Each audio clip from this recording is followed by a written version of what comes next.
Hello guys! Magandang buhay and welcome to my YouTube channel, Ems14 TV. So for today's video guys, ay meron po akong isi-share sa inyo how to use Portrait Live in StreamYard. Diba ngayon, recommended ni YT yung Portrait Live sa Direct Live. Pero sa StreamYard, pwede rin po natin gawin yan. Paano?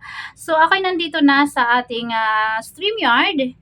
Just click the settings. Yan, settings, and then click general, and here sa orientation, sa baba ng orientation, pwede kang mamili ng landscape or portrait. So ganyan lang kasimple guys. Ayan, so click lang natin dito, unbalik. Ayan, ganyan na siya guys.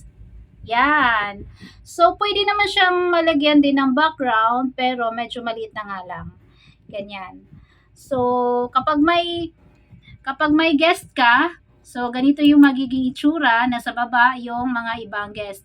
And pwede rin naman siyang ganito, magkatabi kayo, pero maliit nga lang, unlike sa landscape. Pero maganda kasi ito guys, kagaya sa direct live, para siya naka-portrait. Recommended ni YT kasi ngayon yung portrait live. So, ayun lamang guys. Sana may natutunan kayo. That's it in this video. And thank you so much for watching. Please do like. And sa mga hindi pa nakasubscribe, pasubscribe na rin. Maraming salamat. Bye!